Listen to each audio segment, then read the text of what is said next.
All right, guys, can y'all hear and see me now? I bet that worked. Looks like I forgot about one more step, which was the two-step verification for OBS and YouTube to speak to each other. And I hadn't set that up yet, so I just did that now. Sorry, guys.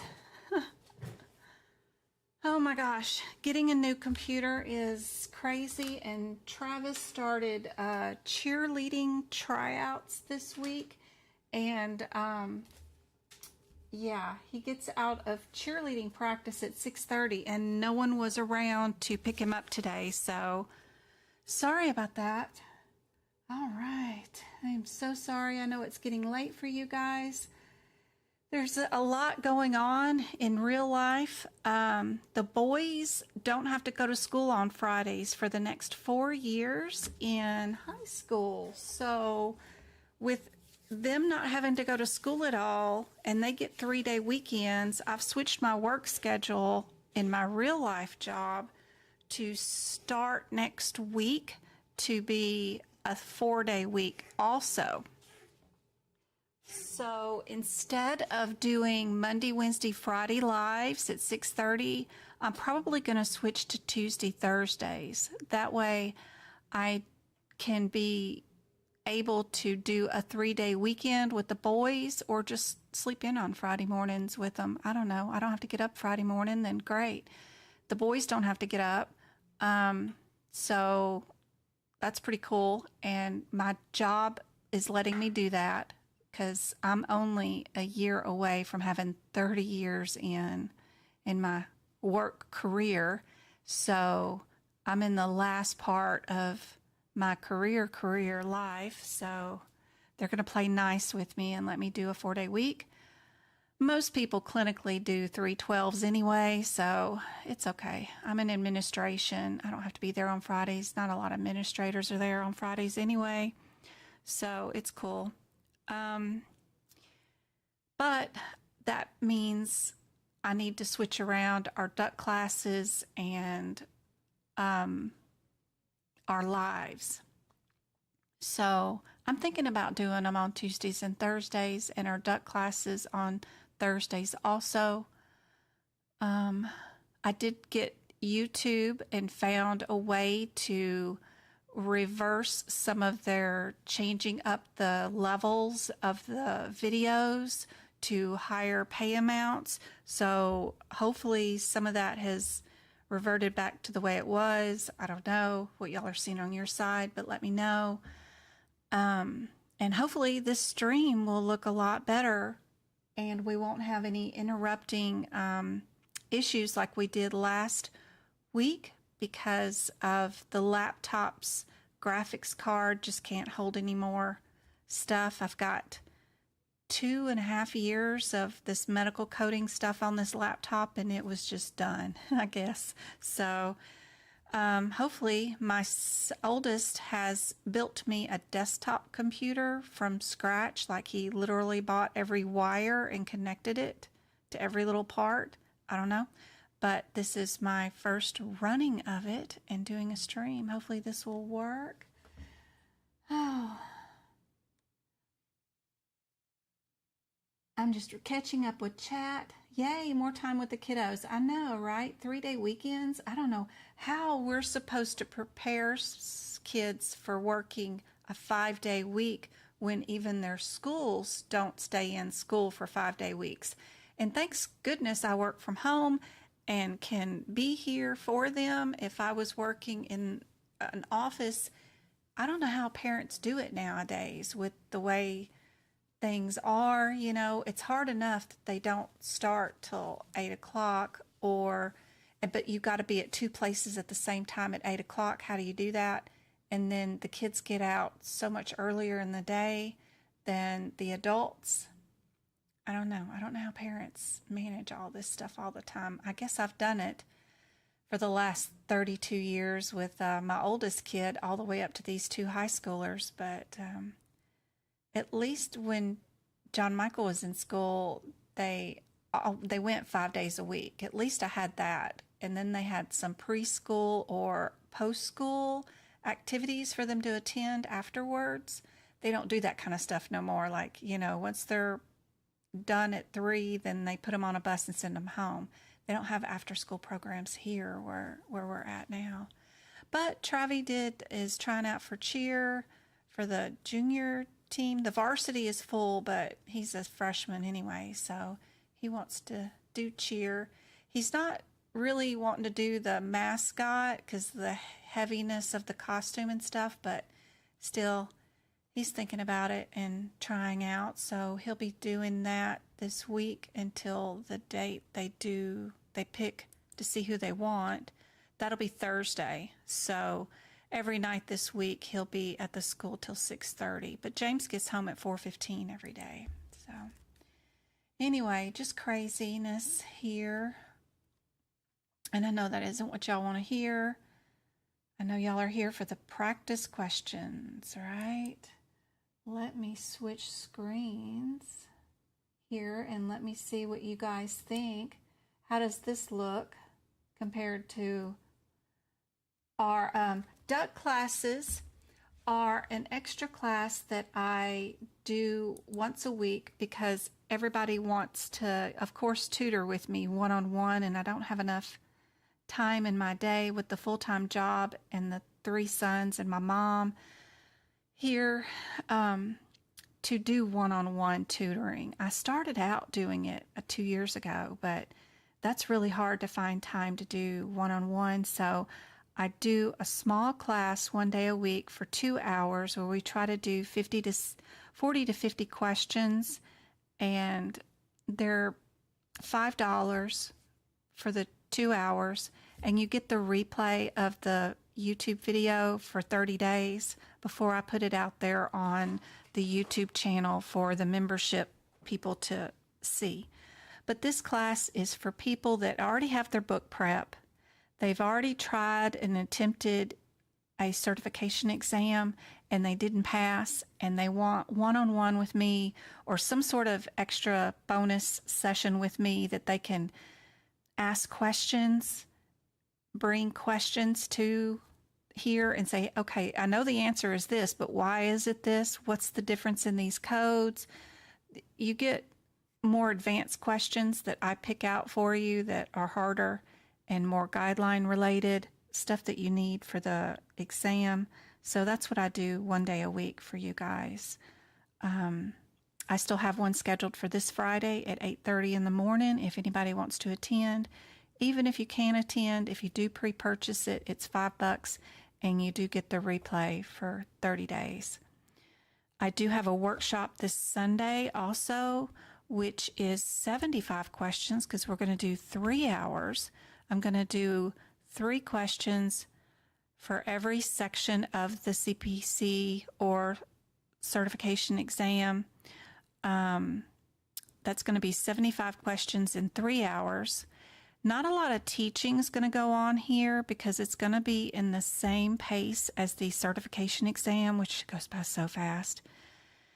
If you can do 50 questions in 2 hours, 3 hours is 75 questions, then you're on task to pass the exam, or at least you're on task to finish the exam and answer all the questions. That's what I try to do. I show you what's in my head when I see these questions. What am I thinking about? How am I doing the process of elimination? Or am I looking for similarities? Am I looking for irregularities? What would I do with this question if I faced it during the exam? How do I get through it in 120 seconds? Because that's all you've got per question. That's what I do on the workshops. And that is this Sunday. It's $12. You get the replay on YouTube for 90 days with that purchase if you want to purchase that. But that's all on my website. If anybody wants to, it's under tutoring. I tried out for high school cheerleading and did not get in. I am clumsy and do not make friends very easily. First meeting people, I'm really awkward. So, of course, I did not make the cheerleading team, but at least I did try out. It's one thing at least I did do. I did end up becoming a lifeguard, though, so that was cool in high school. It was not something you could be picked for because of your popularity, right?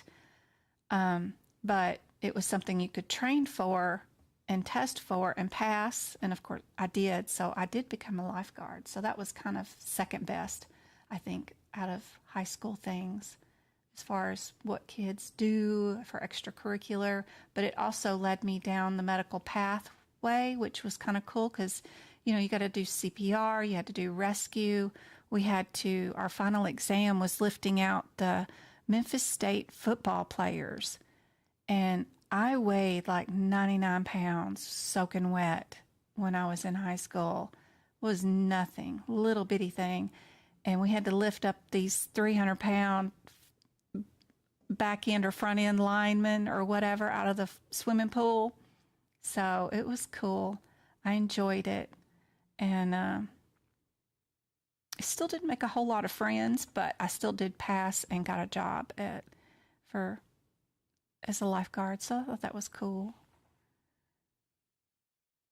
You were a lifeguard too? 2 summers in high school? Aw.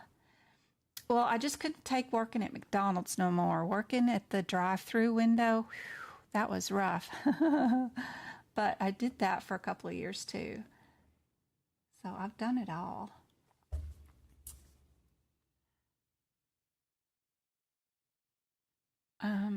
Let me put in the link just in case.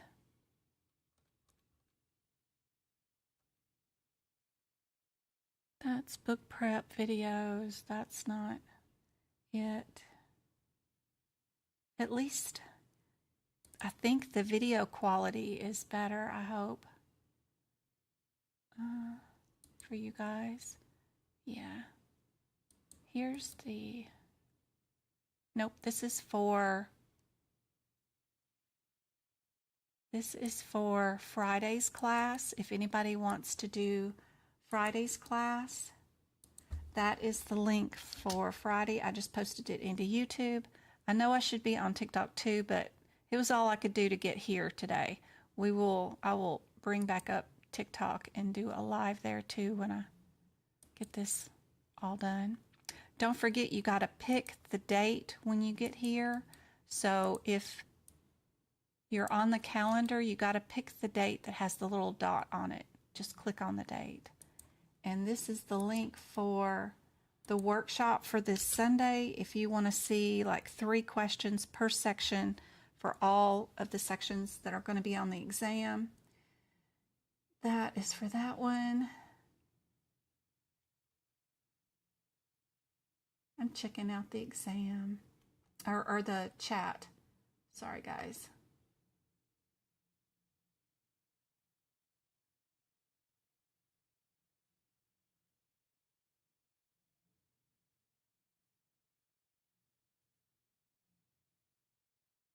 Thank you, Cynthia, for saying that. So y'all think happy thoughts for Thursday for Travis.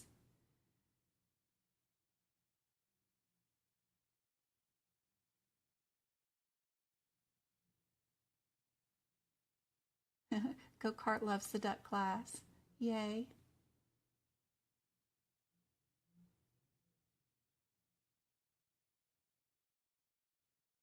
Hey guys, beginning January 24th, CPC exams will no longer be in person. Really? Is that what somebody's saying? I wouldn't think that was right, but I don't know.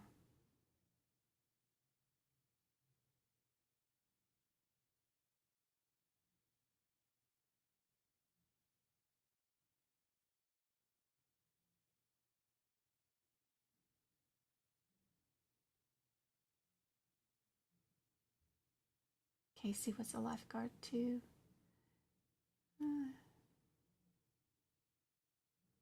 Yeah, bubbling in the answers does take a while.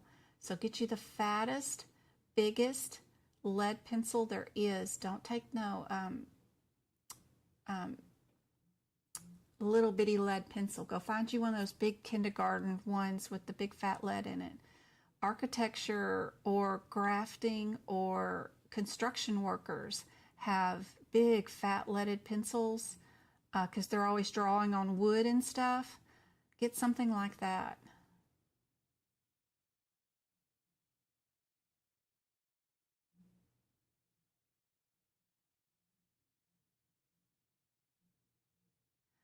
I'm thinking that they might do some testing centers like what AHIMA does, where they rent a college room and a testing site facility person, maybe not affiliated with AAPC, might pass out the exams and stuff.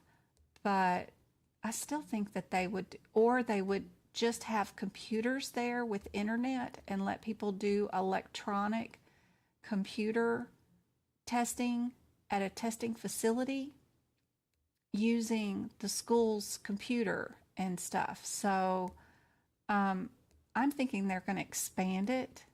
I don't think they're going to get rid of in-person exams, but that's just my feeling from talking to Alex and listening to their monthly meetings and stuff. I think they're going to expand the online ones to where they might have a testing facility with appropriate internet and computers so that people with internet or connectivity or just the wrong laptop or just Chromebooks or whatever can actually go to a testing facility and be able to test there on appropriate equipment. But, I don't see them ever getting rid of in-person exams yet.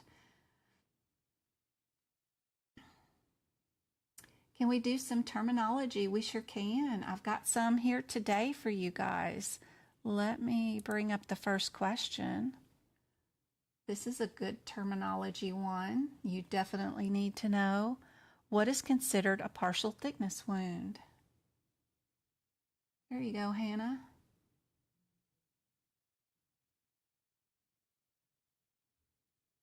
I definitely need the Friday classes.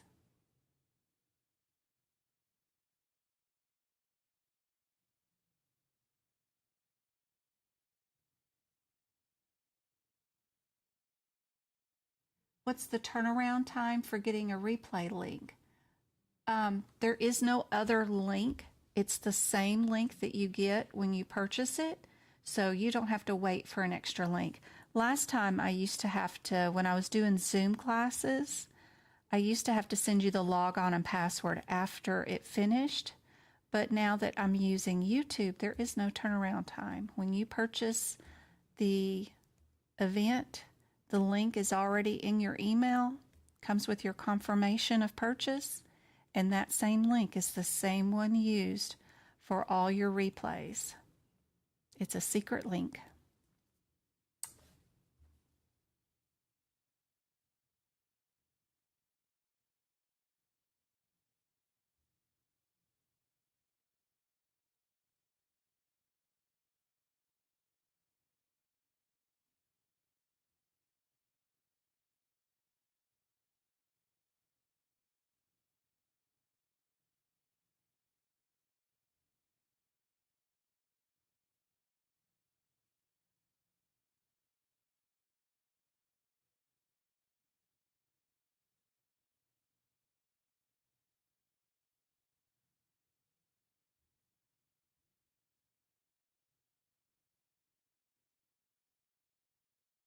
Some people still may be able to get paper test because they have to accommodate ADA requirements.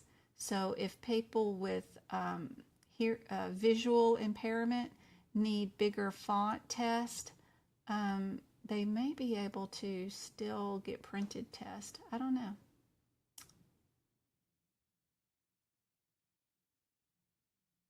They're going to incorporate the electronic books, but not anytime soon. We've discussed that with AAPC, and it is going to be an option one of these days, but not this year or next year.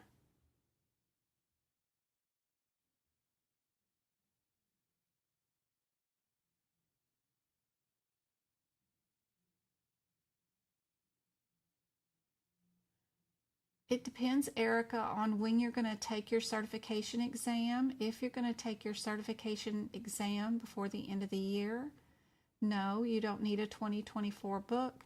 If you're going to take it after January 1st, then yes, you could. I don't do them every Sunday. It takes a long time to prepare 75 questions, move it, format it all into a Word document, and get it all prepared for you guys. I do them once a month. I give away one for Christmas every year that's free, and my birthday month in April is also free. I had some technical issues in January, so that one ended up being free too. So there's already been 3 this year that are free. But no, I can't. Not with the full-time job and the boys and everything. I don't have enough time to do them every Sunday. I wish. Duck classes for this Friday are Friday, Arizona, 8:30 time zone. Yep. Till 10:30. I don't know if that's Central Time, but oh, is that okay? That's 10:30 your time. Okay, is when it would start.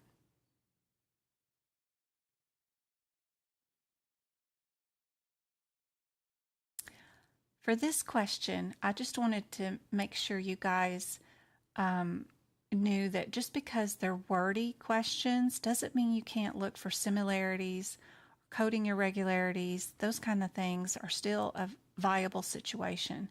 We've got 2 here, 2 answers that start out with the word damages. So we've got 2 similarities.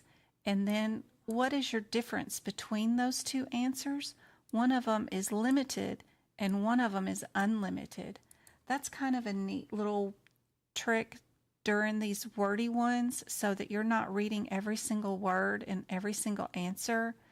Try still looking for similarities, and then in those similarities, just word pattern, look for a pattern that is different when you're going through this really quick, and look for 2 words that are different. I highlighted this one for you so that you can see it, that A and B are similar, and then they just have 2 words that are different in them. And if you do know your guideline with this one, and you do know A is your answer, and I did post a picture here that I like for explaining what a partial thickness is. All these pictures are for partial thickness. This is a visual of what it looks like on a person's skin. And I know some of this gets kind of grody, but y'all are in the medical field. You're going to have to get used to this, right? So this here, full thickness, these are pictures of the full thickness so that you could see the differences in these. I don't know why that didn't stay, but I like how it's kind of separated. I don't know what it's doing. Maybe it's the black color. It needs to be white if it's going to be black when I end it. Yeah, okay. So these are all the full thicknesses. These are the partial thicknesses and the definitions of it. I'll erase all that, get it out of your way. And then we do have some that are unstageable because we don't know what the heck's going on here. We can't see if we're down to bone or not. But pretty cool. Pretty cool. Yes, you can still use the 2022 books. Just be sure that you have updated the E&M section and the digestive system, because those 2 sections have been updated in the 2023 exam. And if you have not updated your E&M section and your your digestive system for those areas, you'll have a really hard time and you'll pick the wrong answers. So you need to go through that integumentary system, not integumentary, I don't know why I keep saying that, the E&M section, because we have 10 pages that we need to delete because we've deleted a lot of those codes. Then you need to update the times for all the E&M visits because the times have changed for the remaining codes in the E&M section. And then all the hernia codes have updated in the digestive system. On the last page of that digestive system, you need to add about 9 codes, 8 to 9 codes back there. I have this link I just posted in the YouTube chat. If you want to click on it, it is a document that I created for $20 or something around there that it will show you picture by picture of what the 2022 book looks like, how I changed it manually with my hands, with print, if I crossed out a code, if it was deleted, and then I have a picture of what it looks like in the 2023 book, if it's printed the way the book intended, just in case you can't read my handwriting on what I wrote in the 2022 book. But you get page by page of the entire book of how to change the 2022 book into a 2023. If you want with that $20 document, it's right there. But if not, you can Google all the updates and changes and find them yourself and update them. But I highly recommend you change the E&M section and the digestive system for sure, because those do have new codes and new answers for sure. What is the acute exacerbation of asthma or COPD according to a guideline?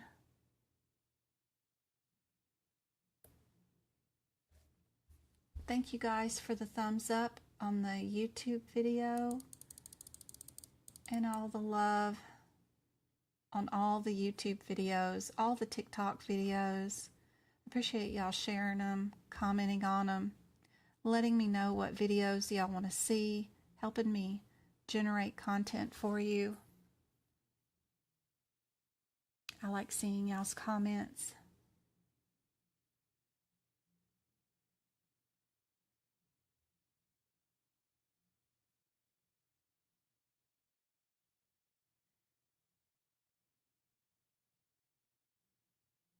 If you're taking an ahima CCS exam, they require the 2023 books right now, but AAPC doesn't mind. They'll let you take and use your 2022 books. And I know the exam pretty extensively for CPC, and I've had many people pass, even this month, with 2022 books for the CPC exam, but they did update the E&M section and the digestive system. I wouldn't give you the advice if I didn't think you could do it. I'd tell you no.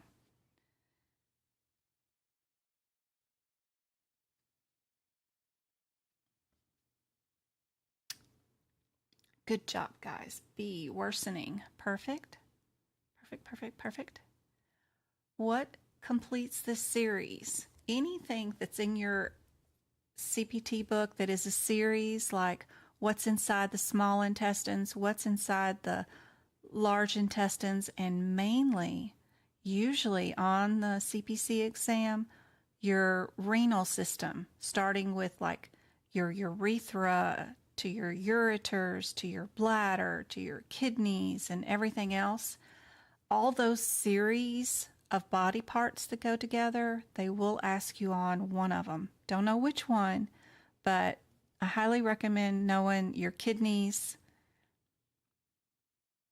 and the series of heart valves in your heart.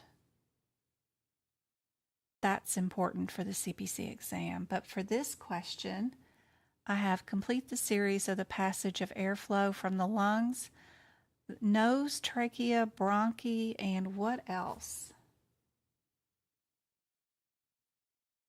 Lots of people usually get this one wrong, but it looks like maybe y'all have seen this one enough times to know.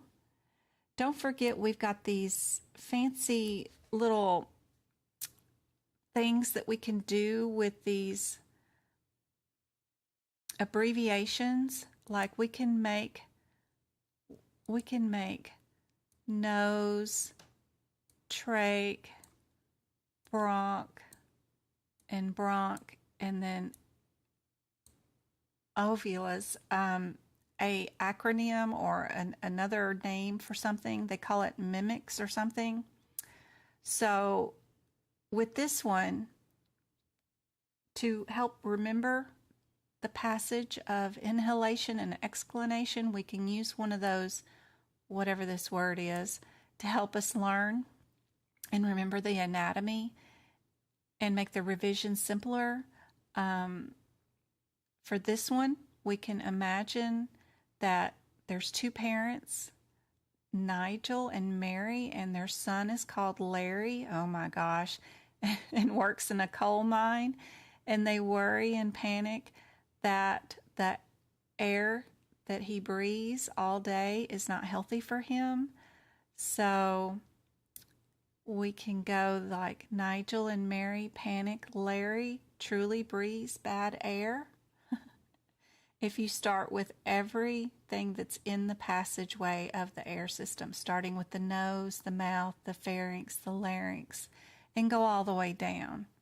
So these things are all over the internet. You can look these up.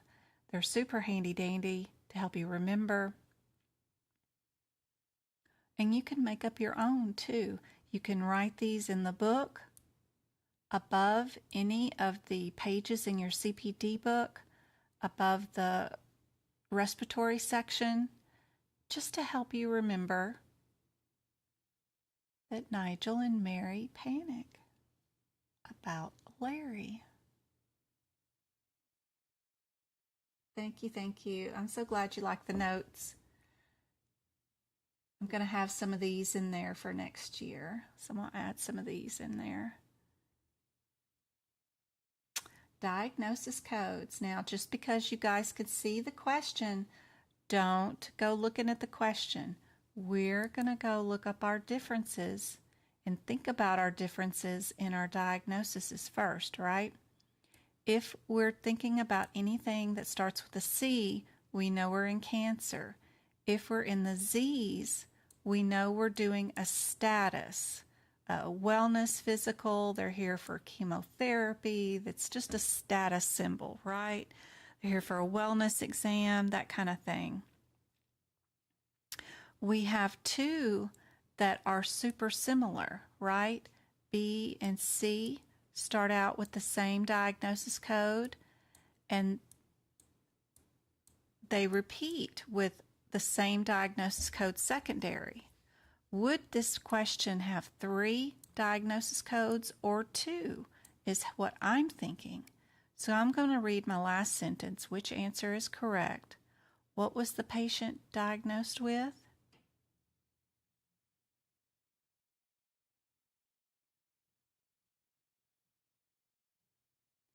She had carcinoma of the outer quadrant of the right breast.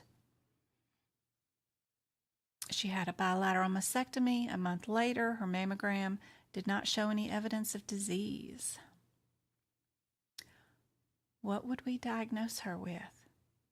Would we have 2 diagnoses, 3 diagnoses? Would she still be considered a cancer patient, or is she a status patient?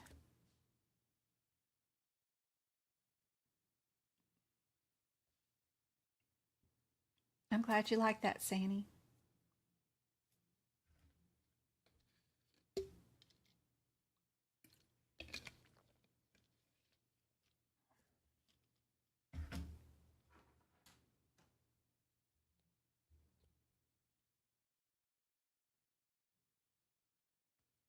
Flower says breast cancer. If her cancer has been removed, there's that guideline that says if you have cancer and it's been totally removed and there's no further treatment, then you just end up diagnosing them with a status code that is just to relay to everybody that they used to have cancer, they're no longer having treatment right now, and we're just following up on them. So this is just a status check for this patient,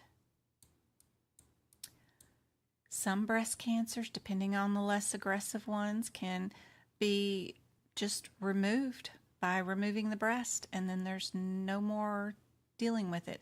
As long as they didn't infiltrate into the lymph nodes and they're caught soon enough, we can eliminate A for this. And D, keep our two similarities.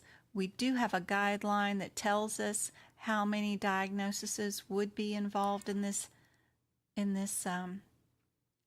evaluation. What do you guys think? I've got some B's and some C's.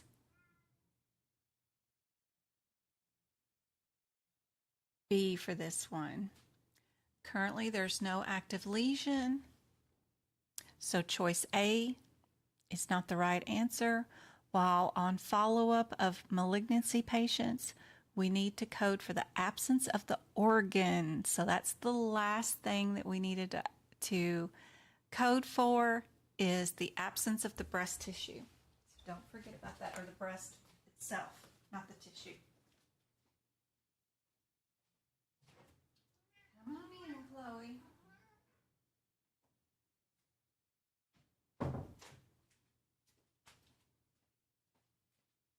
She's out there hollering at the door. We're not going to go look at the birds on my desk right now. You can look down here on the floor, okay? So don't forget about the absence of an organ if they do remove something. Breast tissue is still, yep, the breast is an organ. We use it to feed our babies. Yep. Don't forget about that. This one would end up being 3.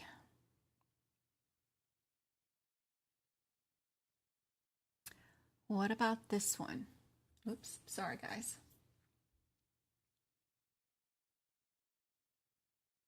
We have the Z's and the C again.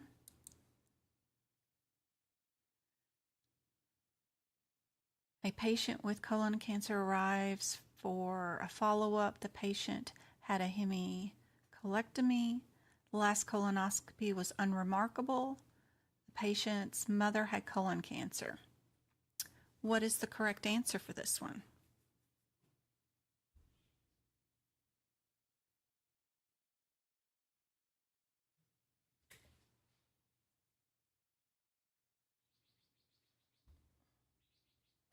Ooh, the birds are making noise out there right now. Let me go find that guideline for you. Flower.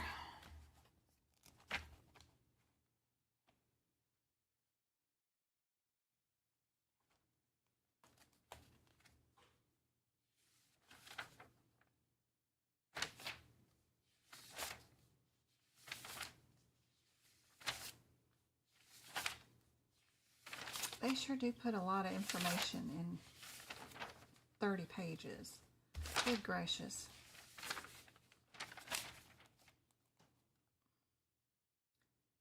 No evidence. No evidence. Right here. We're going to do that.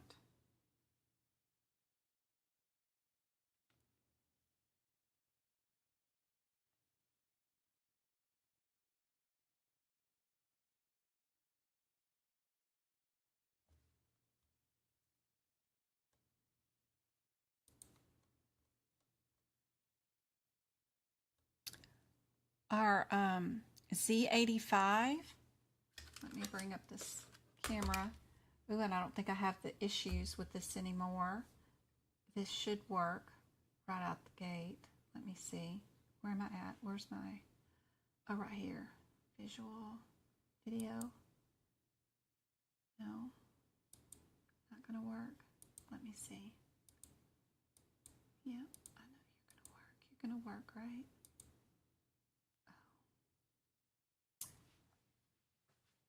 My little video camera.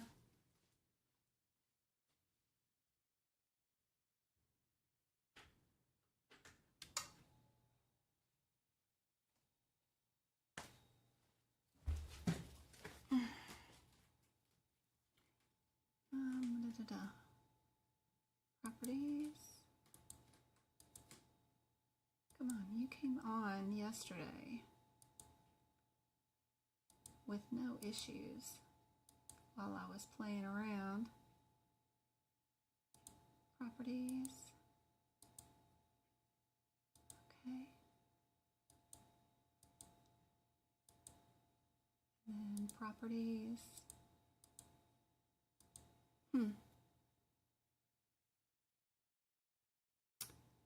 Let me add a video. Okay. Ooh, there we go. There we go. I don't know why it doesn't like my old one, but this is cool. All right, so in our guidelines, it says, it'll focus here in just a minute.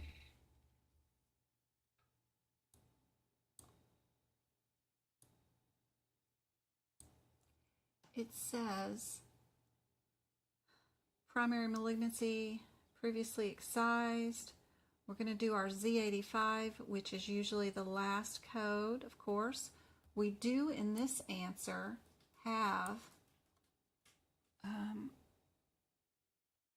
Z85 as our secondary code, second code. We have our status of the Z08 for no longer having cancer. They're here for a status update. We have the secondary code right here. And then we have our absence of the organ that was removed, which is the Z90. That's why we have all three here for this particular example.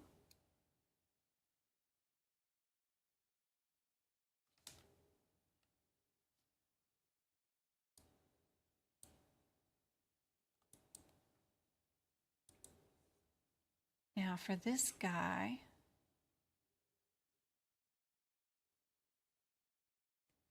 see, the Z08 is for the follow-up after completed treatment for the malignancy neoplasm. So just a follow-up after they had it examined, excised. And then we've got the Z85. There's no evidence of any existing primary malignancy. Perfect. And then we're going to do our absence of that particular organ. Perfect. And then for this guy who had a hemicolectomy, what are we doing with this one? You're welcome. Thank you, Go-Kart. Thank you, Anointed, for the super cash stuff. Goodness gracious, you are so gracious. Thank you so much for donating some money to the content provided here. That's awesome. Really appreciate it. Let's see if we can't get the YouTube commercials not to play.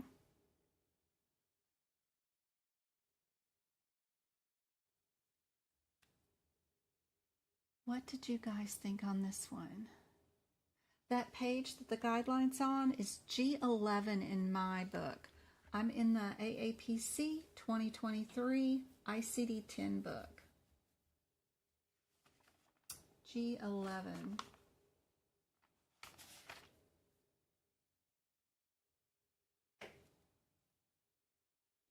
It's chapter 2 for the neoplasms. After the general guidelines, it's down to Part D, malignancy previously excised.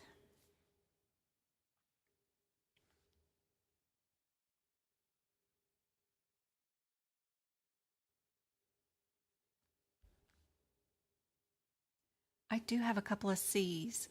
I was not able to confuse you guys tonight. This patient does have colon cancer. They say it in this first sentence, so super handy dandy. You only have one answer with a C, and you can pick it and move on with your day. You don't even have to open up your ICD-10 book. So just don't forget about absence of organ, that you would need 3 in this scenario. You'll have one of these scenarios on your exam. Highly recommend putting both answers in your ICD-10 book, around your cancer codes.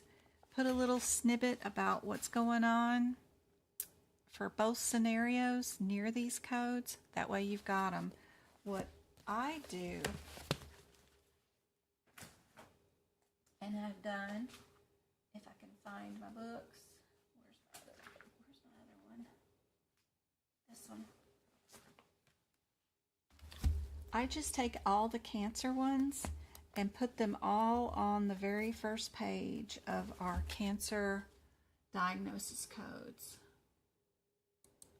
Right here on the very first page. Whoops. Come on.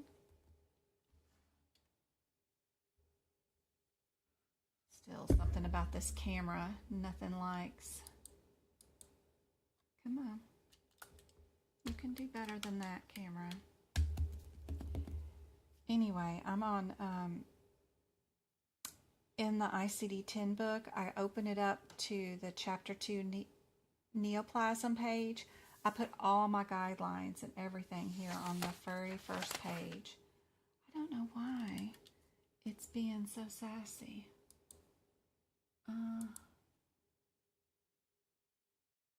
I guess it's this camera. I need to get another new one anyway. John Michael hates this one. Video capture. Yep. Okay, see, you can do better when you want. I don't know why you don't want to all the time, but you can focus better than that. And I use the other page on the opposite side, since it's black, to hold all the rest of the ICD-10 guidelines, but all of the little examples are all here.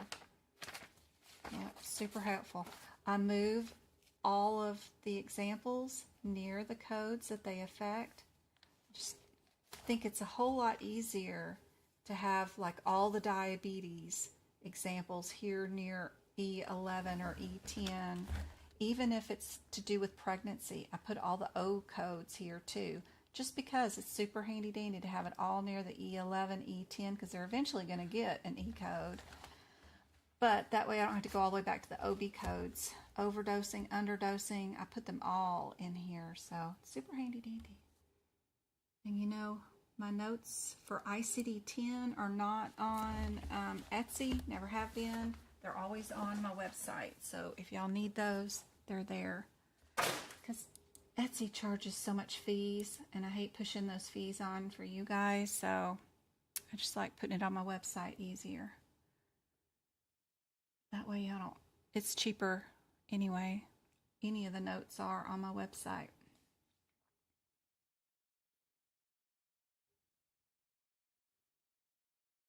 This one,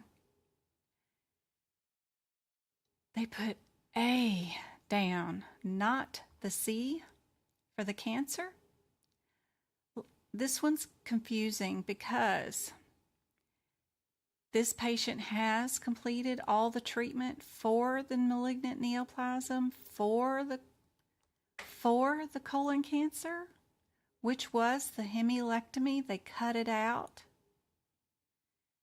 which means the patient no longer has colorectal cancer. And his last colonoscopy was unremarkable. That means he doesn't have cancer. So yeah, totally wrong on this one. We're going to end up having 4 on this one. We've got our status after having cancer, our Z85, which is our second code for having it removed. Yep. And we've got our Z90 for the absence of part of his colon is part of that excised. And then we're going to have our history of, but also history of a malignancy, but also the history of the family history. That's our family history. family, the absence of the organ, and then the personal status of follow-up, and then the personal status of the removal. Yep. We all would have gotten this one wrong. A patient with colon cancer. That kind of stuff right there is what forces us into wrong answers all the time. Did that not go through? Thank you so much, Anointed. I was on YouTube and not paying attention here. And I thought I sent for somebody to win a free YouTube membership because of Anointed's help. Let me see if that goes through.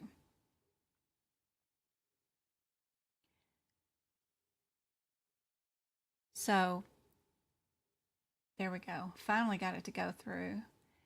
If a patient has a removal and then they say that there was an unremarkable exam or the exam was normal, just like with the previous patient, we had her mammogram. Her recent mammogram did not show any evidence of the disease. That's the same thing as this colonoscopy, saying that the patient had an unremarkable result, which means they're cancer-free now. Yep. Tricky, tricky, tricky. For sure. Be sure and get these notes, these words in there. I need those diagnosed examples, handy dandy notes. Jen, do you recommend the top 10? Top 10 or the ICD-10 notes? The top 10 are question answers, not the total like question and answers. It's just like, how do you code somebody with history of a hemorrhectomy whose mother had colonoscopy? How would you code it? And then this would be the answer. So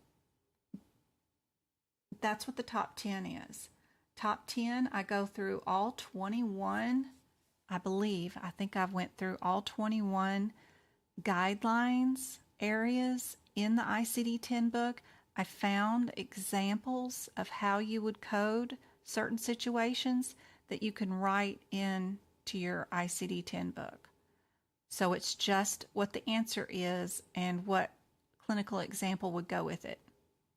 That's what the top 10 is. There are a few questions and answers where I show you how to look for similarities, irregularities, do the process of elimination with color coding, and I go over those, and then how to do headers before descriptors. I go into great detail about exactly go to this page, look at this column, look at this colored font. That's where you go to find this answer. So that's what's part of the top 10. It shows you how to do the exam questions with all my little processes that I would use in ICD-10, and then just gives you a bunch of examples of what the answer is with the clinical scenario. The guidelines is a task that I've done 3 years in a row now, where I write out what the guideline means next to it and try to feed in and add some examples of what that would look like if you saw that as a possible answer. And that's written out next to each one of the guidelines all the way through. You still need to take that and move it to the ICD-10 codes throughout the book, but it's great practice to write it in the guidelines and then move it into the ICD-10 book. If you want You're never going to learn the guidelines for a certification exam before you pass a certification exam. There's just too many guidelines. And it will take a lifetime to learn all the guidelines and memorize them. That's why I redid and did the top 10 so that you can focus in on the top 10 guidelines. I gave you examples of how to do all my little processes of attacking ICD-10 questions. But, you know, even with questions like this, you're going to forget.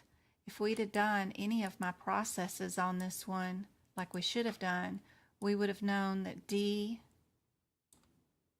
and A are my similarities, which we did not do. You got to remember to do this. That would have gotten rid of these two. Then we just need to know, do we have 4 diagnoses or do we have 3 diagnoses? We have a status, which is 1. We have a history of. We have a family history of. And what was the 4th one? The absence of the organ. So if we had done this correctly with our processes and not forgotten about that, which it happens, we would have gotten A for this one. So I like the top 10 because it goes through how to do looking for similarities, how to look for coding irregularities, how to count diagnoses and use those counts to figure out what the answer is. That's all done in the top 10. But the guidelines is helpful if you're going to be out in the real world and coding one day and you want to know exactly what each guideline means. Then having that whole set of guideline notes is helpful for when you do get a job. But a lot of times the doctors pick out the diagnoses. You have no control over that. So it's not like you're doing any of this hen picking all the way down to the last digits and stuff like they should be. So it's already coded for you by the time you as coders get it. We just make sure it's in the proper spots. So I'm not sure. Anyway, I'm trying to help answer your question about which one's better. But if you haven't passed your certification exam, I think the top 10 is a good one. Thank you again, Anointed. You are awesome.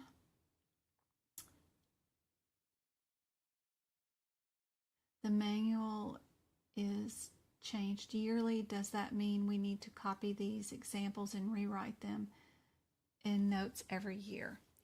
It depends. If you've already passed your certification exam, then you can burn these books and get rid of them because you're going to be in a electronic coding system somewhere. You won't be using books. I haven't seen books in the office in 10 years. So books just aren't used.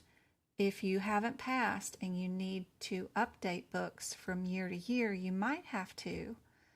It depends on how many code changes there are each year. 2022 to 2023 was a big year. We did have quite a few updates, especially in E&M, but the rest of the chapters weren't bad. Like cardiology, I didn't even redo my notes for 2022 because there was no need. We had one new additional code or something in musculoskeletal, and it was an add-on code. There was no need in that. So I didn't even write my notes and update them from 2022 in certain sections.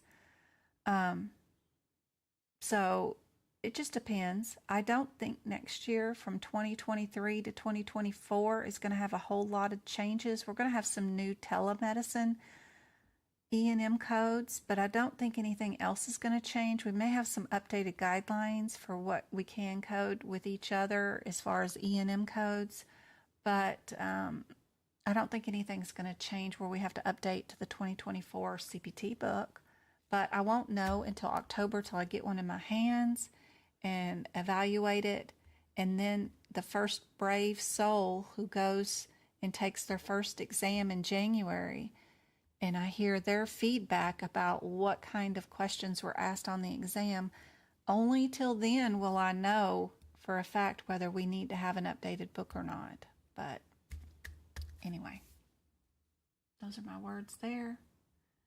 Zena, I hope those extra access to those book prep videos and the workshop videos with that membership helps you out for the next month.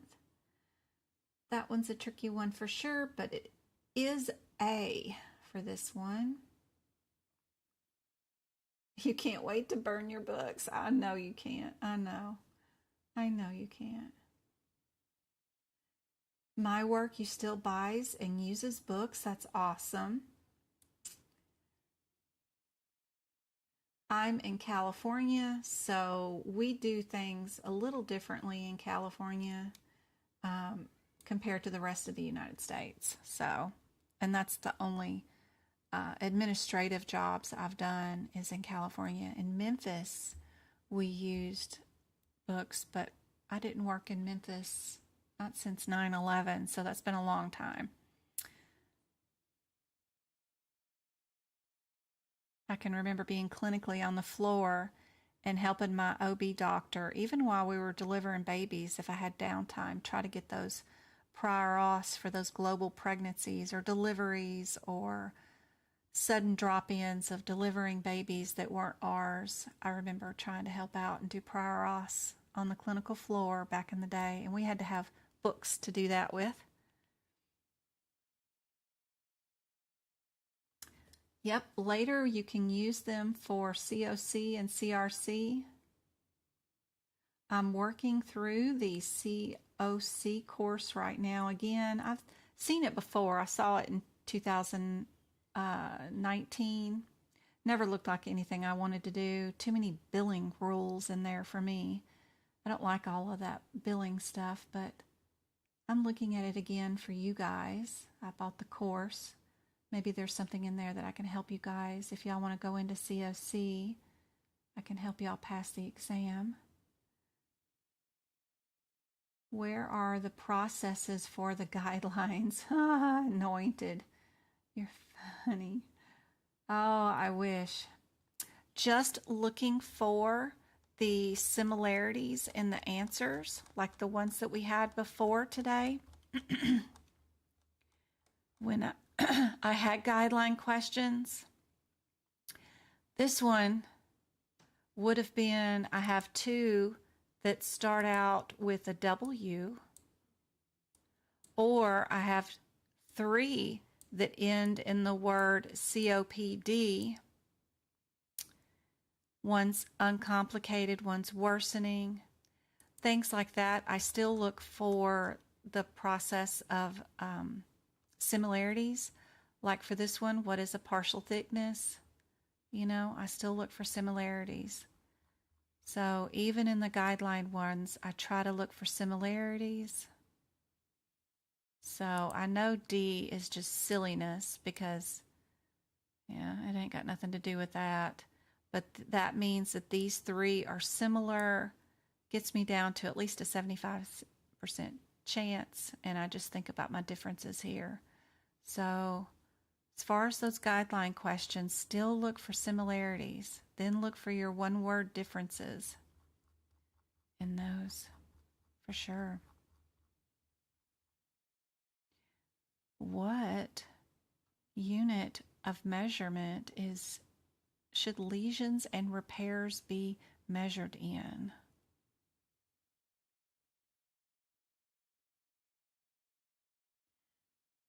You could get it, you may not. I've seen people get the same exam the first and third time they took the exam. I've seen them get it back to back, the same exam, but then again, I've seen them get two different exams, 2 times they took it. I've seen people take it 13 times and they get what they think is a different exam every single time. It just is what it is. Don't worry about it. And just remember, the questions need to be looked at like, look, we have meters, meters, meters. right? We have 2, 3 that end in meters. That helps you get rid of inches, right? Then we have 2 that end in centimeters. So that helps you get rid of that one. Now you just need to know, is it square or regular centimeters? The processes of looking for similarities and irregularities still works, whether you're doing numbers or whether you're doing words. Just take it one thing at a time. You've got me in your head. Attack every question. What would Jen do? What would Jen do in this situation? What would she be looking for? That will help you. And I know this sounds so weird to go through this exam and not code anything because you're not a coder. You're just an exam taker. And you need to avoid reading the answers. You need to look for your similarities. You need to look for your irregularities. This process will get you to finishing and not having to take this exam 13 times if you will just let go of trying to be a medical coder during this exam.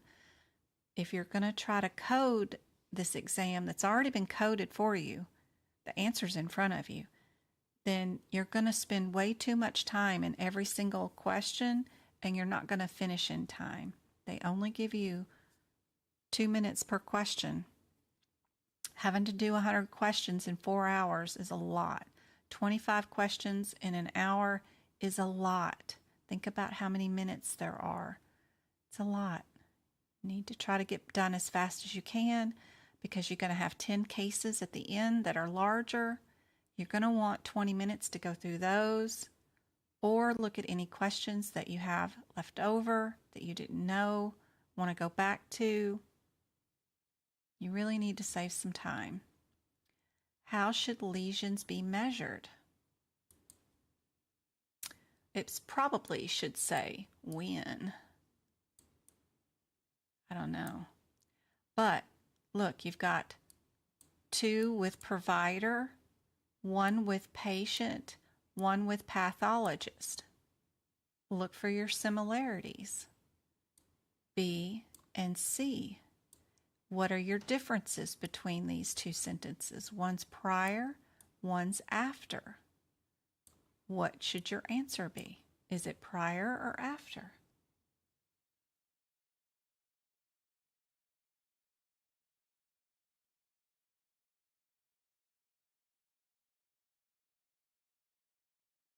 Your CRC exam is next. I want Twinkle to take that too. She had a little prep course in it.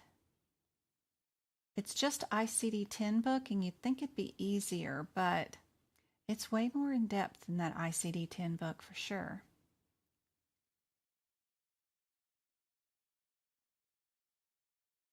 We've got some B's and C's.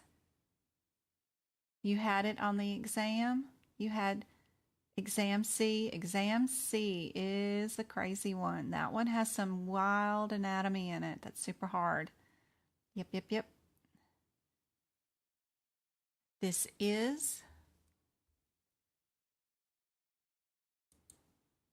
crazy because you might think that it was after the removal because you want to measure how big it is that you remove, but actually it's prior.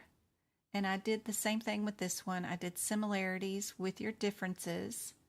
Little screenshot to show y'all how it should look in your head when you're looking at these questions and answers. It should light up like this in front of you. There's a reason why they put 2 answers super close together like that. They even say it on their website.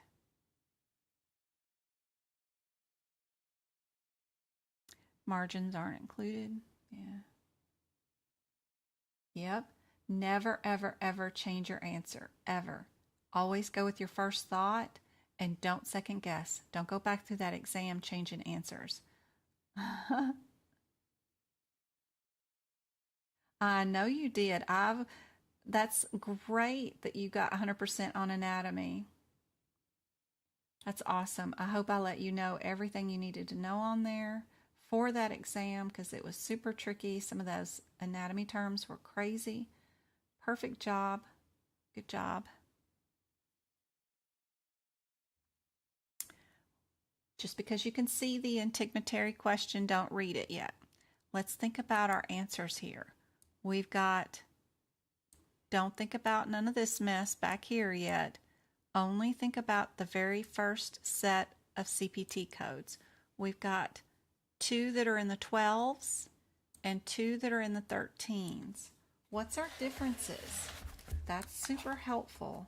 What's the header differences in those right there? That will help you make a decision and get you down to a 50-50 shot. If we were doing the 12051s, we're going to be in repairs that are intermediate. Yeah, we're going to be intermediate. We're going to be repair and we're going to be intermediate. If we were in the 13130s, yep, we're going to be repairs and we're going to be complicated. We're thinking in our head, what is a complicated repair? We would be looking for things like a extensive undermining, exposure to the bone or cartilage or tissue. We would see traumatic lacerations. We would see a defect, retention sutures, rims that are called like nostril rims or weird borders and stuff like that. So what did we do today?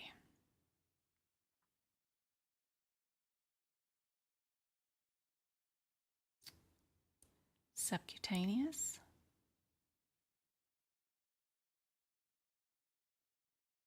We see light pressure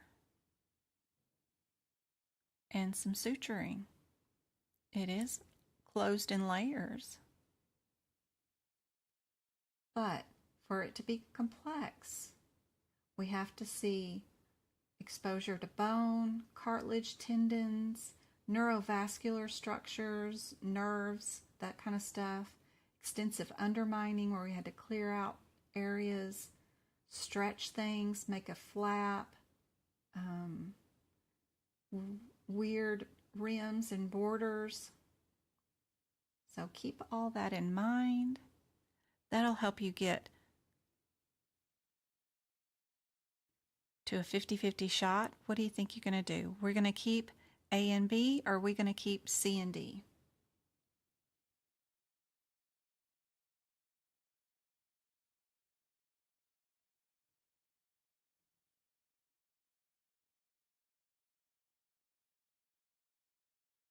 Yeah, that's definitely what I see. This next one will be easier, but if you let yourself slack, when you go back for your third attempt, it may end up being C again. So you really want to take full advantage of trying to get this easier exam under your belt. Yep, we're going to keep our C and D. And then it's just a difference if we keep our C and D of the 14 and the 16. So my differences between the 14s and the 16 is, what is it? Without looking at the codes, you don't have to go to the codes individually.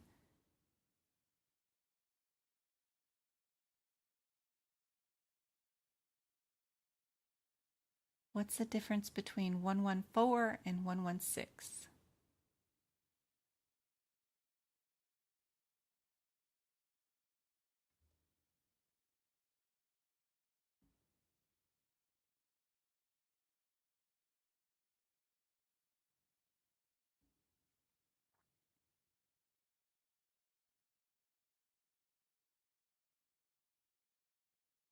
Yep, perfect, benign, and malignant. And look, if we had been looking for similarities, look at those two diagnoses down here on the end. That's the only two answers with similar diagnoses. We could have known right off the bat without looking at A and B's, 13s, we could have known that it's a difference between C and D anyway, and then known that these two differences are benign and malignant. And we just check with our question to see if anything says we have any pathology back. Pathology says it's a nevus.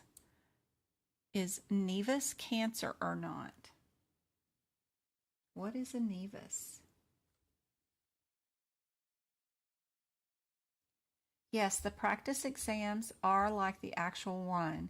If you get exam B or A, they say that the exam is easier than the practice exam questions on A, B, and C.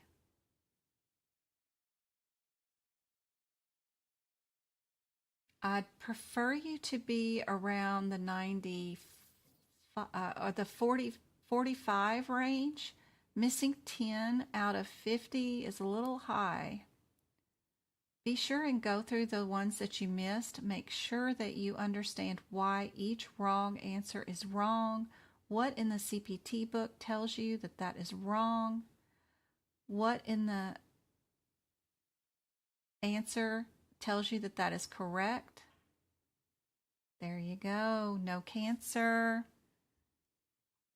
So we know that our answer is C with this one. If we'd have looked with our looking for the similarities, we would have seen this. We would have known we could have gotten rid of these two right away because they're too irregular.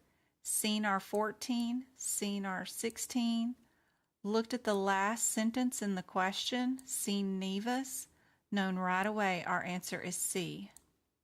That would save you a whole lot of time if you did look for your similarities and then just looked for these two differences in your head, because you know that already. If you attended my lives, I've taught y'all what the 14 and the 16 mean without having to open up your books. No counting margins, no adding things together, no looking up at 9 different CPT codes. Yep. Getting confused about what's going on. A whole lot easier.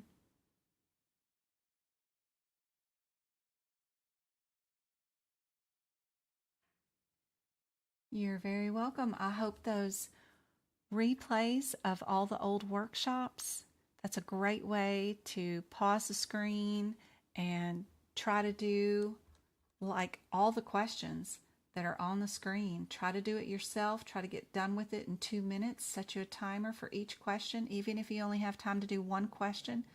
Try to do the process of elimination. Try looking for similarities. Try just getting rid of answers just to see if you can do what I do without looking up every single code. Try doing it. After 2 minutes, pick an answer and let the screen go and see if you got the answer right. Then adding the correct answer with what's going on here with a little bio of what's going on next to it, next to the codes, and fill up those books with all those examples. 75 questions and all those old workshops, super handy dandy. You'll have access to the old duck classes too. If they're 30 days old, the old workshops, which are 90 days old, and then also the book prep videos where you can watch me do the book preps code by code. Super handy dandy. Here's another one. We've got 3 that are 16 and 1 that is 14. Let's just check and see what kind of lesion we had. We had squamous cell carcinoma, so we know we're going to get rid of that. Did we do 2 procedures or did we do 1 procedure? That always helps me out. Did we remove 2 things? Because we do count and we do, if we're going to cut 2 things out, we code 2 things, right? When they're cancer. All excisions of any sort are all counted each. we only add repairs, which are lacerations, like falling off a bike or something. We only add there. We don't add at excisions.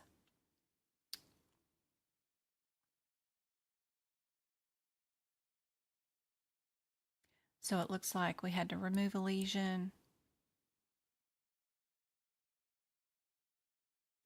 We did some margins, and then we did a single layer closure. Is that 2 codes? Is that 1 code? That would help you from having to look up anything.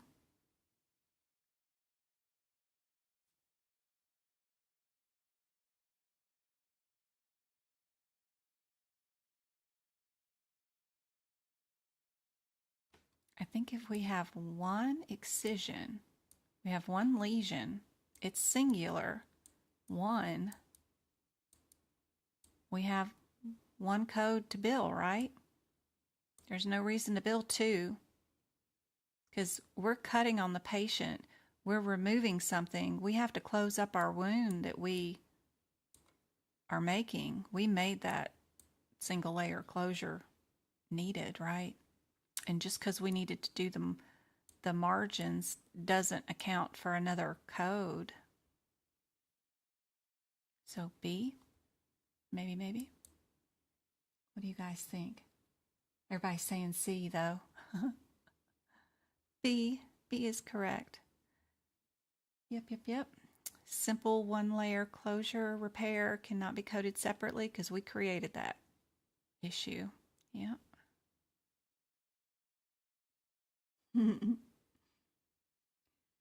Think about if you're doing an excision and we're only removing 1 lesion and it's singular word, there's only going to be 1 code. It does everything all in one. Yep. It does the excision, the margins, and the repair. Yep. Don't let them confuse you. They throw a bunch of words in here making you think that you're doing multiple things. And don't forget, if it is a difference between coding 2 codes and 1 code, AAPC is trying to get you to code 2 codes. That's why they have 2 answers as 2 codes. They're trying to push you into thinking you got to do 2 codes. Nope. The answer is always usually 1 code, or the smallest code, the least amount code, whatever. Yep. A surgeon indicates that the lesion is uncertain neoplasm prior to receiving the pathology report. How is this coded? Do we code it as an uncertain nature, unspecified neoplasm, in situ, or benign? It's even in my notes. All excised lesions include simple closure. Oh, time to go to bed, Casey. It's okay. I'd rather you miss it with me. That way you won't miss it on the exam. You'll remember that you got this wrong and you won't do it again on the exam. It's good. It's perfect. It's exactly what I want to see. I want to see y'all getting it wrong. Because if y'all are just answering everything correct here, then I'm not teaching y'all anything. Yep. It's perfect. You learn better with failure, always. You want to get things wrong. That is the way to learn. This is the way. Surgeon indicates that the lesion, anybody know their guidelines? Uncertain neoplasm. What are we going to code?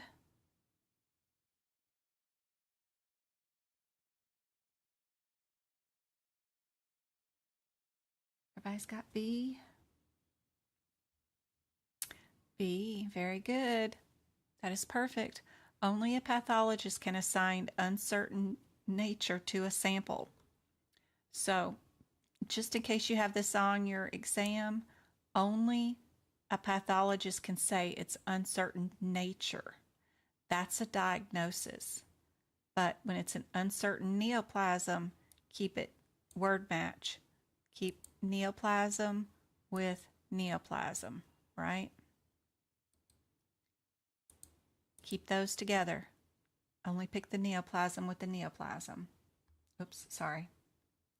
I forget that I need to look at the screen so I can make sure that y'all are seeing what I'm seeing.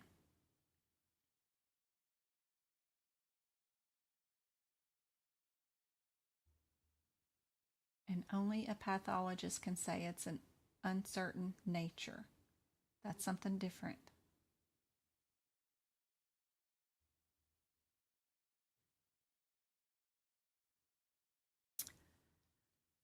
All right, we have either musculoskeletal code, muscles, we have benign, or we have cancer.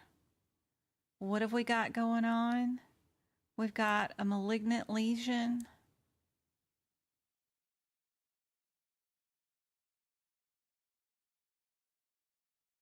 What?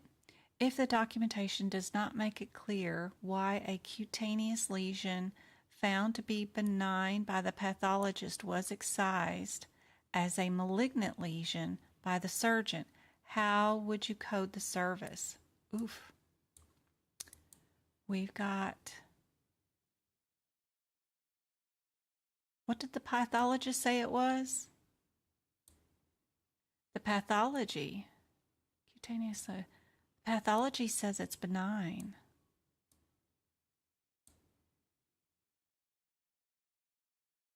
By a surgeon.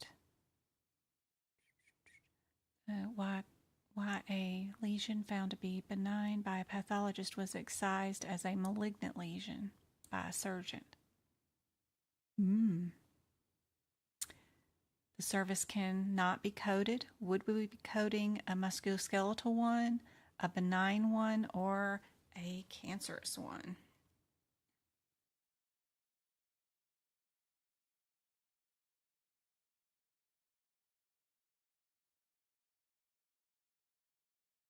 Hey, Diana. Good to see you. Yep. What pathology says rules. So if pathology says benign, that's why I underline that. That's what we have to code, right? I believe that's right. Yep, 14. We are going to stay in the benign area. Surgeon can say it's cancer all he wants, but until a pathologist rules it's cancer, it's not cancer, it's benign. Good, good, good. Under which circumstances is it appropriate to bill code 97155? What is that one? Let's go look. They like to pick on some codes. They'll pick a code and have you go figure out, like if it's a child code, what does it include? If it's, with its mother, those kind of things. So 17155.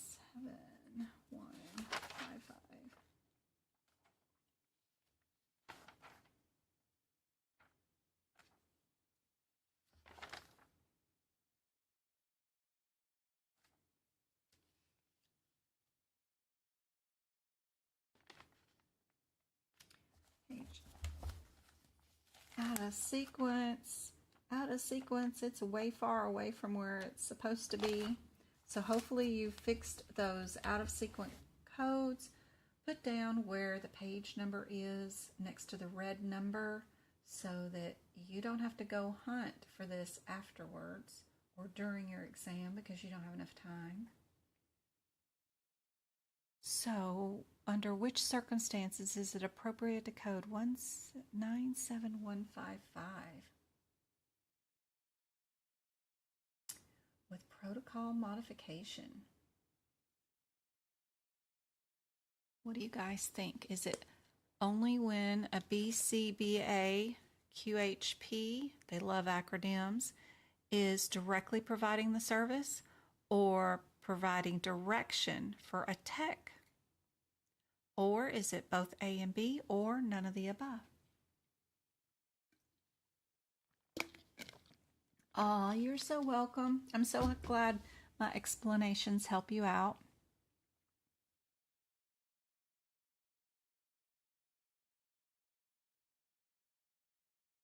Yeah, you do have membership, Diana. Are you logged on with the correct YouTube log on? Also, just shut down, like reboot whatever system you're looking at and trying to watch the video. Just like do a hard shutdown, not just a reboot, like turn it off and then turn it back on. It may be just a glitch, I don't know, but I went through the videos individually this weekend and made sure that everybody had access. So try again today, but do a reset shutdown on whatever device you're on. Just make sure, because sometimes things get combobulated. Let me know. Oh, I cannot go live on this Wednesday, guys. I'm so sorry. Travis and James have open parent night conferences at the high school. I gotta go. So it's from 5 to 6:30, but now their high school is 6 miles away from their home. Last year in junior high, their school was only a mile away. It's really close, but now the high school is 6 miles away. By the time I drive there and drive back, it's 30 minutes. Just because 15 there, 15 back, and it ends at 6:30. So I'm just going to skip Wednesday. I'll be back on Friday with a free lesson. And we've got our duck class on Friday too.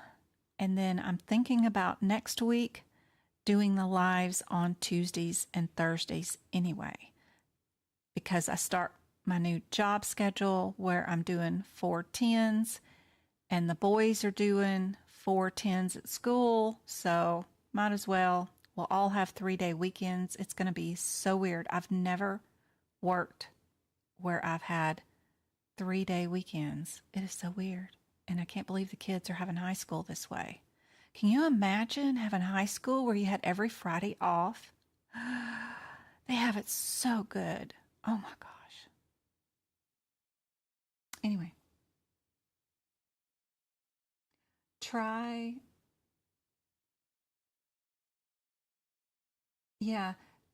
Megan rebooting your system, shutting it all down, cell phone, tablet, whatever you're on, shutting it off and then turning it back on. Make sure you're logged into the right YouTube account. You are, Megan, because there's a star there. But y'all let me know. Yes, we're going to have a duck class this Friday. It's up there. Just no class Wednesday this week. Like today's Monday, right? Yes, today's Monday. So no Wednesday class, but I've got Friday's live lesson already up on YouTube so that it's there. You guys can hit the notify me so it'll let you know when I go live. Travis will not be having cheerleading that night anyway because there's no school on Friday, so no worries about me being on time. We should be doing just fine. But yes, we do have a duck class this Friday if anybody wants to do it, and we have a workshop this Sunday if anybody wants to hang out with me for 3 hours on Sunday or even see the replay. It's $12. That's on Sunday.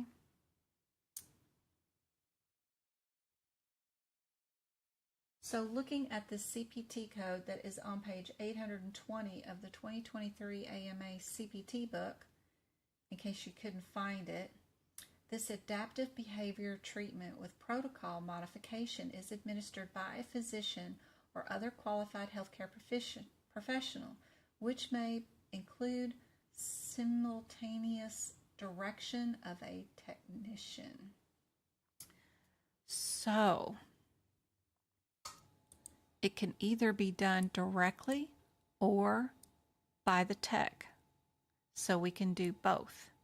So it's C. I'll let you guys know on Friday. We should have the results because Thursday is the last day for the cheer practice thing, and we'll know if he makes the team or not.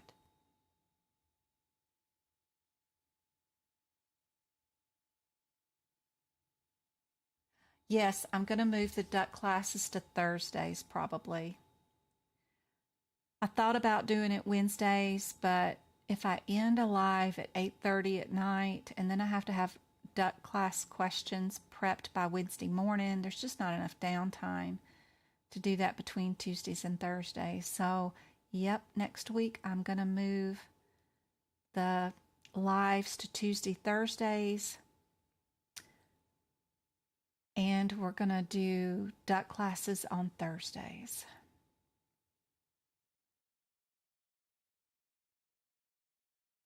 Could do them Monday mornings, but the boys have late start on Monday morning and don't get on the bus till 8 o'clock. Tuesdays, Wednesdays, and Thursdays, they have to be on the bus at 6:50 in the freaking morning. What the heck? So I figure it's better just to do the duck class on a Tuesday or a Thursday anyway. So I'll be up at 6:50 in the morning anyway. Oh. But Mondays are a late start for them, which is crazy. They get late starts on Monday and no classes on Friday. What world are they living in? Because it ain't the real one. Nobody gets late starts on Mondays and no work on Fridays. Oh. All right, let me move this.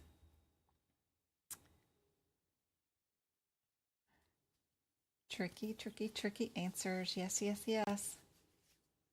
I checked my phone and it's showing them on there.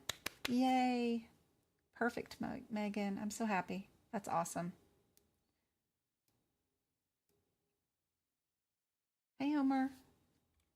Howdy, howdy. This question.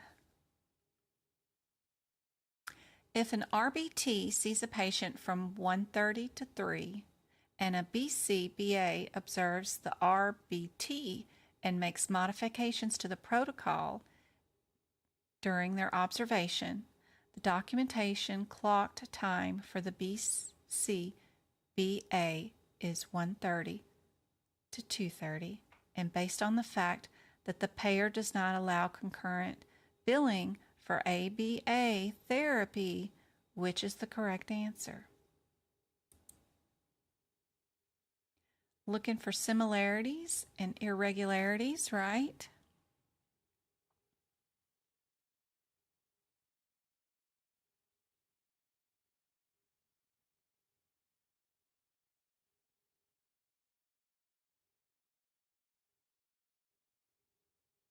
We've got 2 4s, 3 4s over here. Only one that's got 8, 8, and 8.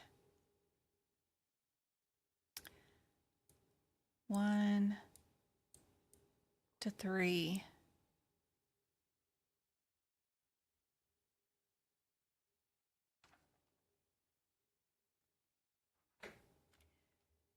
These are for 15-minute intervals. Whether you're doing the 53 or the 55 code, so 4 of them equals 1 hour. 8 of them equals 2 hours. 1 to 2 to 3, that equals 2 hours, but they don't allow for concurrent billing. So we would have one person, the RBT, billing their time, and then we would have the BCBA billing for their time. Their time started at 1:30, so we can only bill for the RBT from 1 to 1:30 because the BC takes over. So that's 2 15-minute intervals, which is 30 minutes, if that makes any sense to you guys, but we can only bill this times 2 so far. Then this person takes over from 1:30 to 2:30. That's 1 hour. That's easy. We know that's times 4 because it's 15-minute intervals. Then we've got this RBT person who's doing from 2:30 to 3, right? They get to bill another 30 minutes, which is times 2 again.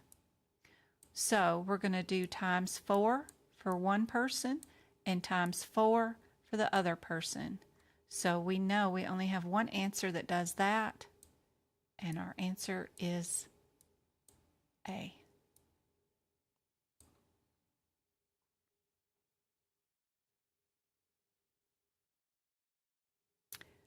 You get to bill for both people. RBT is for one, and BCBA is for the other person. So it is 2 different CPT codes. The 53 is for that person, and the 55 is for the other person. We have our acronyms. Be sure to know those. You've got your board certified behavioral analysis person, and then you've got your tech for the other code.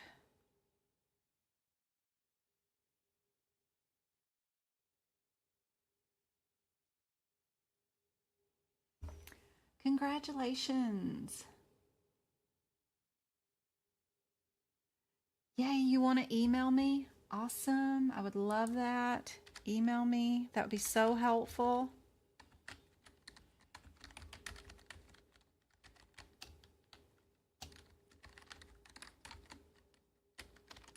There you go. Medical coding by Jen@gmail.com. That would help out so many people. That would be awesome.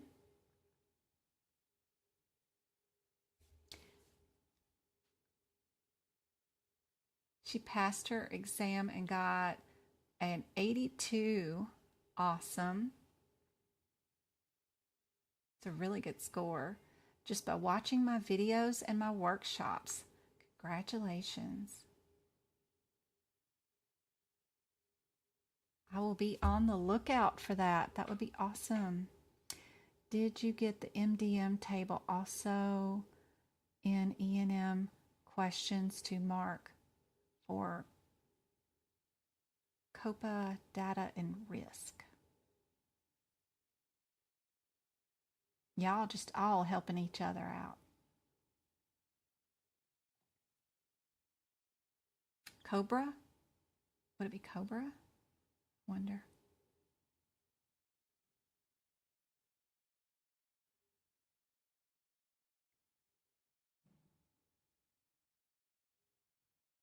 Which answer should be reported for administering allergy shots that were prepared by a physician and given to a patient who will receive 2 injections every week at another healthcare facility?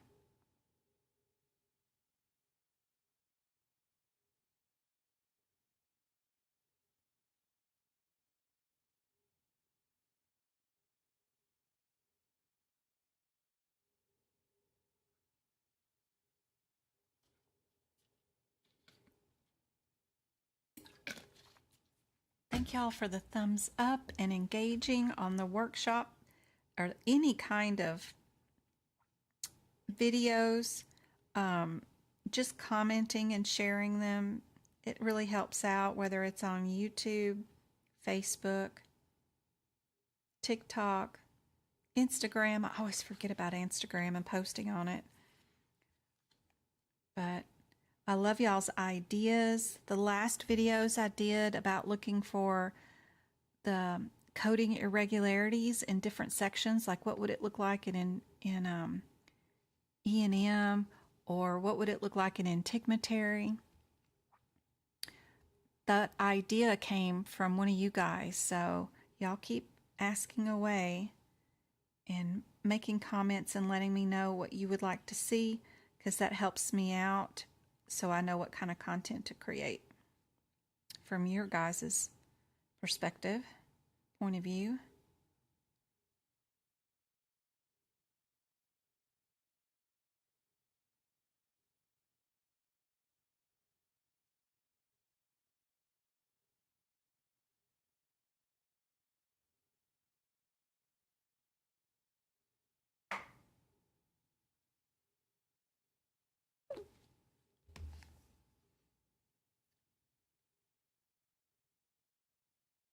How many shots were given? 2 injections were given? Yep, B. Perfect. Good job. No reason to time that one. Not yet. What about this one? When a physician writes a prescription for 10 doses of an allergy immunotherapy, how many units or doses does code 95165 are billable for a Medicare patient? Medicare is a whole nother ball and wax there, but what do you guys think?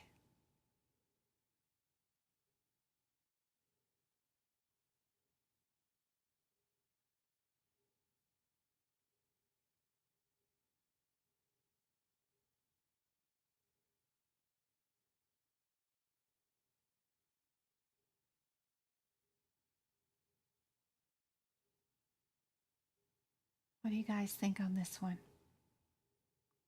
If anybody's still awake, I know it's late. I've got this one and one more if y'all want to do it. It's just a true and false question. 95165.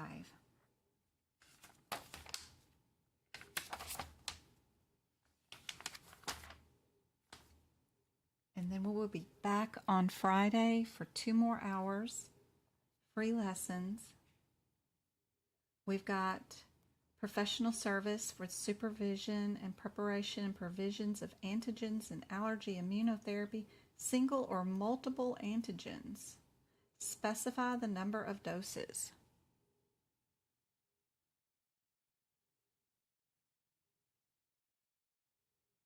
Yeah, but what does Medicare allow you to bill? Normally, we just have to know how many doses, right? But what will Medicare allow off of just this CPT code? Just something you can add into your notes. By the way, if Medicare, this will only account for how many doses?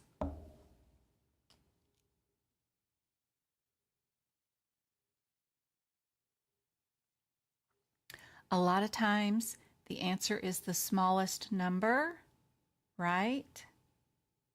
So in AAPC, if you have no other option, we have 2 that end in 0, 2 that end in 5. Nothing is like in the middle, like if it was just 5, 10, and 15, and maybe not the 20, I might think it was the 10, but 3 of them have something in similar. 3 of them have 2-digit numbers. We only have 1 that's the oddball, that's different, that only has 1 digit, which is the 5.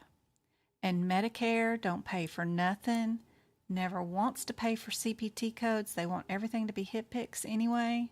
So if it says Medicare and we're talking about billing a CPT book, look for the one number that is different from all the rest. These have 2. This one has the 1.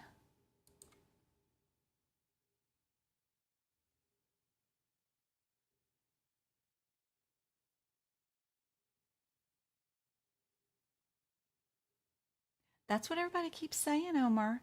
That it was easier than the practice questions. You must have got exam A or B.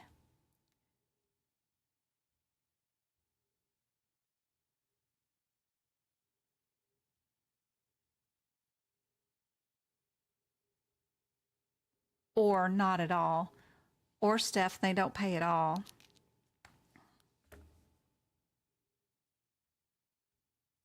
Yeah, the maximum here is 10 allowed for billing.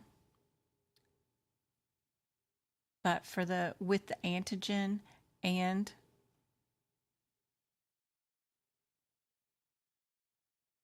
the dose, you can only put 10 cc's or 10 allowable doses to be in here. So you got to have 5 doses with 5 antigens together. So that's why it's a 10-dose vial, but only billed at 5 doses. Gets crazy. True or false? Multiple endoscopy reduction rule is applicable only when 2 or more endoscope procedures of the same family are billed on the same day by the same provider. True or false? There is such a thing called as a multiple endoscope reduction rule. If you don't know about that rule, it might do you some good to just Google that and write that rule into your digestive system. Because some things you're doing a scope already, and then you end up doing another procedure in the digestive system that's also a scope, but which one do you bill? Do you bill both?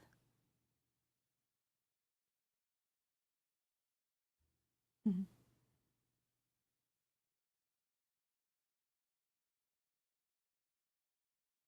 They're supposed to all be equivalent, but I can tell you for sure that one exam is rougher than the other one. It really is. Some are heavy on anesthesia and E&M. Some are heavy on anatomy terms. They're not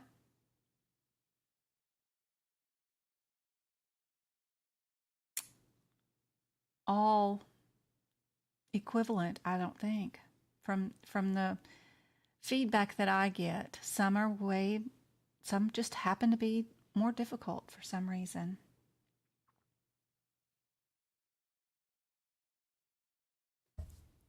This is true. Yep. All right, guys. Well, let's see. What did Flower say? All the exams are not equivalent. Some are easier to answer. I thought they were all weighted. They are supposed to be all weighted. They all do have 6 questions from each chapter, except for ICD-10 only has 5. HIPICS only has 3. It's just, and anesthesia only has 4. And then the rest have 6, except for guidelines have 7. So guidelines are the most. It's just the way that the questions fall. The anesthesia questions for exam C are way more difficult than they are for the one in A and B. It's just the way it is. Some of the procedure coding in the cardiovascular and integumentary and musculoskeletal are trickier, happen to be trickier in exam C. It's one little word difference versus what's in A and B, and it's just the luck of the draw, the way they wrote up the exams, and it's just the way it is. Don't worry about it too much. Focus on this process of elimination. Focus on learning how to looking for similarities and irregularities. Don't worry about what exam you get. It will work if we don't forget. And don't read the question. We got that question wrong earlier today because we read the question without looking at our differences between our codes or looking for our similarities. If you fall out of habit during the exam just like that, you're going to get the questions wrong because the exam questions are full of propaganda, just like that one, that are there to force you into picking the wrong answer. That patient has colorectal cancer. Are you kidding? And then we can't code it that way? No, we can't. We need to look for our similarities. Anyway, stay away from the questions. Stay away from reading them. Don't worry about which exam you get. Just look at the available answers. Look for your similarities. Then look for irregularities. And stay focused and only look for the differences if you have to look up a code, like benign or malignant, allograft versus autograft. Those kind of things are super different. Are we anterior or are we posterior? Those kind of things make a difference. Oh, thank you so much, Cynthia. You are so awesome. Thank you so much for the super chat. I really appreciate it. You are awesome, Cynthia. I really appreciate it. That's my mother's name too. Thank you, thank you, thank you, thank you. I can't tell you how much I appreciate the support. I can't get into my YouTube right now to send somebody a free membership. I will do that on Friday for the subscriptions in your name, Cynthia. Thank you so much. And you too, Flower. You guys are great. I will give somebody away a new membership on Friday. I hope that's super helpful. I appreciate and love and can't wait to see you guys on Friday. I'm going to have withdrawals on Wednesday. Maybe I'll end up live on TikTok or something. But I hope this stream is a lot better and the computer works a lot better for you guys and y'all are able to see better. Thank you so much for all the super chats. You guys rock. I really appreciate it. And I hope all this is super helpful, and I hope I make a difference in you guys' lives so that you guys can pass and get into this career. I just hope I make things a lot easier for you. I will see you guys